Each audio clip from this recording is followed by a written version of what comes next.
Don't worry guys, it's only temporary. Well, the engine's going in perfectly, but I'm only working on LS1s, LS2s, LS series engines for a little while. And then I'll go back to UZ. I'll bring your JZ down. He keeps saying about JZs. I'm not tall enough to kick him in his nuts, but I'm starting to feel like I need to. Jace is in here. He's about to remove some componentry with a grinder. That's got to leave. I probably don't need to do grinder with that. This is the clutch stuff. My prediction is this is going to give us a headache. That little thing on the steering rack. There's some other stuff that's gone. Heater lines and stuff is gone, and we may well cut those off. I think you've got the right one without the hole in it. Good. That one's got to go to Australia.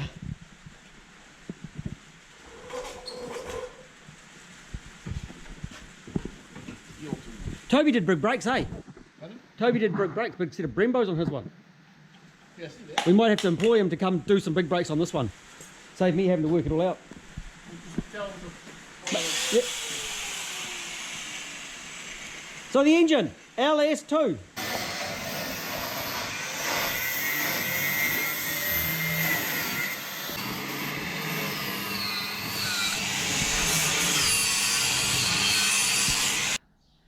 Jace, I said give the mounts a little tickle. That tickled them. Tickled more one. That one got less of a tickle. You tickled them all the way off the vehicle. Mm-hmm. They're not attached. Yeah. I don't think we're going to have clearance problems with the factory mounts anymore. Especially that one down there. You destroyed us. Someone dropped the rack out of it. That's this side. So yeah, so you dissected the mounts. Dissection. Yeah, right. Good stuff. The ABS lines are different on this, aren't they? Probably. Well, they don't go up over the towers the same like the four-wheel drive ones. Because it's not a four-wheel drive. Oh, you're right, yeah. Hang on, yeah, the ABS lines are outside of the tower. Oh, so I don't have to move. No, don't have to move them. So they did that for me. I've managed to fill the power housing up with Yes, well, I cleaned it nicely. You fill it up with stuff. Yep. I found a four-wheel drive lines for this. Mm-hmm. Hopefully, fingers crossed. I found the right lines. I often need guidance to put in the hole. Whoop. We've got wide manifolds as hold it on that side. Let's just fucking get rid of these exhaust manifolds today. Or we go high. Go high. Should we take the monitor off? That'd be a plan, eh? Yeah, well, it's a spinning kill edge.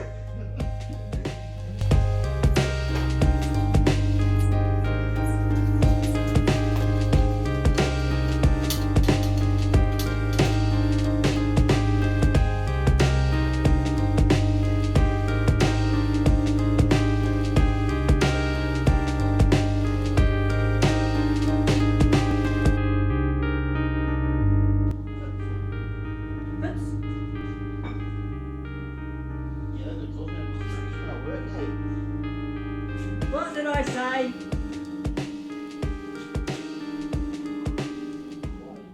At what point does foreplay stop being foreplay? Because we've slipped it in the hole, but it's not properly in. No, probably saying is it in yet? Yeah. Well, it's too big, it doesn't fit. I never have that problem. Well, we've proven exhaust manifolds don't fit. No, they do. Just... Lucky I have plan B, eh? Lucky I have... I don't know if plan B is actually going to work, I though. don't think your plan B's any better. They work in the four-wheel drives. So that's... I know, this is two-wheel drive.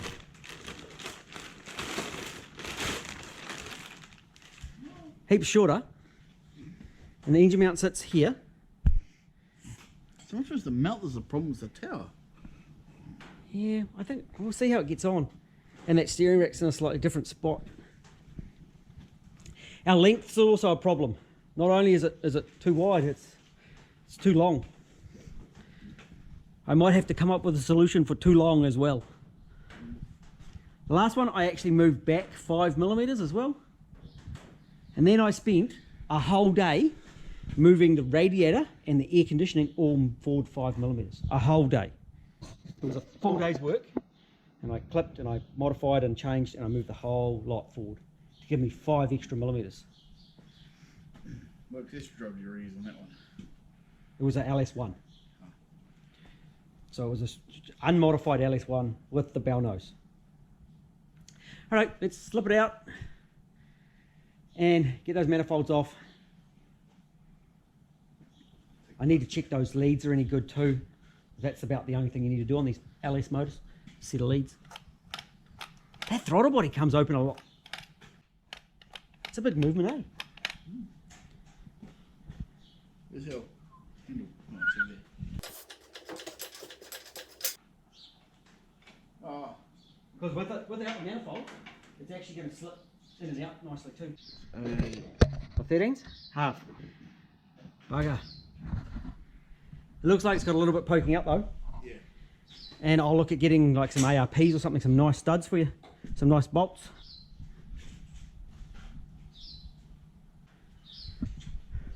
I could just use my tape measure to work out how much that's going to fail.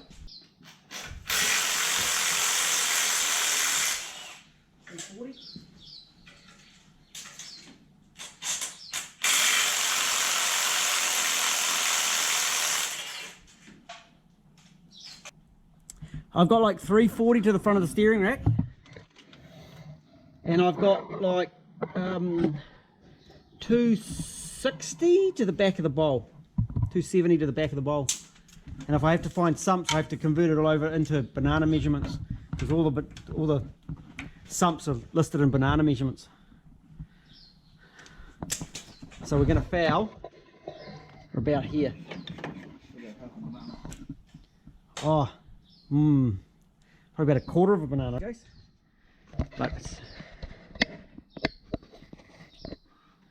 I don't know if they make a front sump suitable.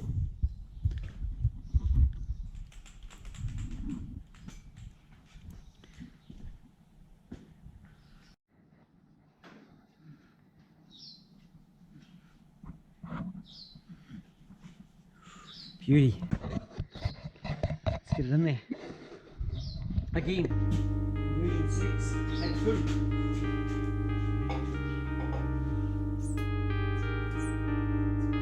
Bit of a violation really of the Toyota.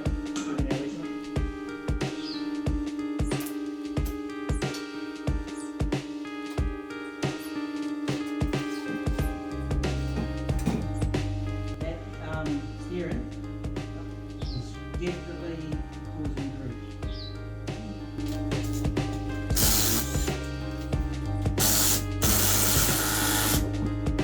That looks perfect to me. The special Holden to Toyota adapter works well. Yeah.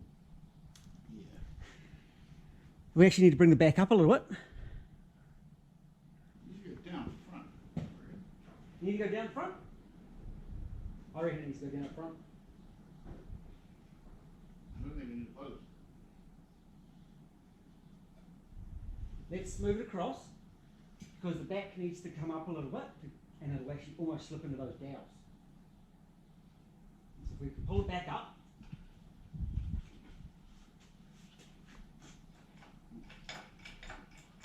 Yep, that's good. Perfect.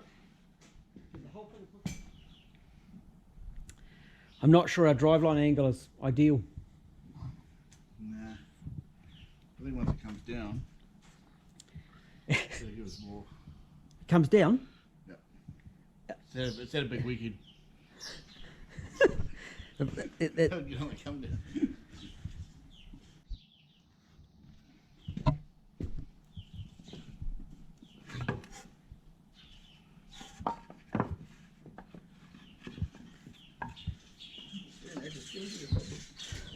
It is fitted.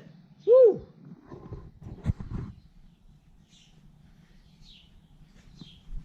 It's sitting on 3 blocks of wood and a piece of steel at the front. The steering rack is fouling majorly, and the firewall, just like the four-wheel drive, the LS in this form is too tall. From sump to firewall, there's not enough room to make it fit. And that's why I body lifted the four-wheel drive. Yeah, this is a two-wheel drive. And it kind of might look a little bit retarded if you lifted it. A little bit. Yeah. You just sack the shit out of it, and it'll still look weird. It'll still look like a wheel gap. We're putting 24s on it. 24. And it needs a circumcision. It's too long. Look at that bell nose sticking into the radiator. Look at that. See? It's not too bad.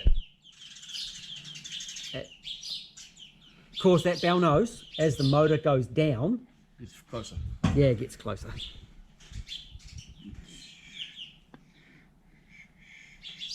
It could be tight. This could be real tight, actually. Mind you, we can leave that short. Again, we might do the swappy swap with the bottle. Mind you, we've got power steer on the other. Oh, it's there. It's there. So it's on the engine. Now this has its little fucking. Yeah, boy. That's good. That's good. Okay. Let's have lunch. Have a think. We need to solve that sump problem. Funnily enough, it's got same problems as a four-wheel drive. It doesn't fit. Yeah. It does not fit. No. Yep. Unlike the four-wheel drive, you can't really. Well, we could body lift it, but. Well, the opposite of a hot rod, really, isn't it? If you start lifting stuff up. That's weird. The spacer for the starter's in a different spot.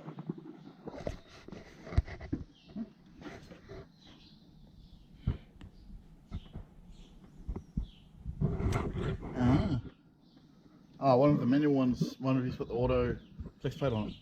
Backing plate on Headers there. Headers there, which actually kind of look like they might work. That's looking pretty good. The sump, however, is not going to work. You see we've got a steering rack in the way. We were trying to go ahead and plan what we needed. So we've got a bit of clutch for it, easy. We knew about radiator clearance, so we've been researching that. And we've actually got the bits to shorten that up, so that's really cool. And the sump was a very real possibility of being an issue. In here, you can't quite see it, but about here, oh yeah, there's a green line, which is about where the sump is fouling onto the steering rack. Ouch, that hit my head. So Jace got on the internet, he did a quick search, and hopefully we've got a solution underway. But in the meantime, there's some other stuff that we can do. Because this isn't a UZ conversion, and it is a bit more planning, there is going to be a delay in getting parts and all that, which we expected. Not totally a big problem. We're just going to get on with other stuff and do some other jobs if necessary. This man had a bad experience with a conversion in the past, so we aren't going to turn out shit. We're not going to rush it. Just going to tick along and make sure it's 100% perfect for him. You may need to clearance it. A little bit. Just clearance that engine mount. Whether we're even going to run those engine mounts now because of sump issues. Do you remember way back when we were mounting the gearbox and we didn't quite have the gearbox done up properly? By like 5 mils at the back. And then when we put it all together, that 5 mils at the front translated to a shitload. And it was very bad. We had to do backtracking. Well, I do. We're not going to do any backtracking. So we'll get a sump on it before we plan engine mounts. So don't worry about... I'm not worried about it because the motor's sitting on the rock and it's doing wheelies. You can't even do the top belly as he bolts up. Yeah, but more so, you know, don't even worry about planning engine mounts until we've got a sump on it. Driveline angle's a bit wrong. But I reckon we can do drive shaft hoops. We had some. So I'll order some drive shaft hoops. I've got fuel lines, petrol fuel lines ordered today. I've got a petrol brake booster ordered today. I've got clutch master cylinders, 2 of, ordered brand new Toyota. I ordered them on Friday. They're on their way. Don't have to resize. I bought the V6 petrol clutch master is 3/4. Because Toby with a supercharged one bought the last one in the country. Yeah, he just went to the shelf and they happened to have one on the shelf and went, this one will do my job. Oh look, it's a V6 Toyota one, which was in Hamilton where we went searching. And our suppliers have got no more in the whole company. Fuel pump. Fuel pump senior units on its way. Yep.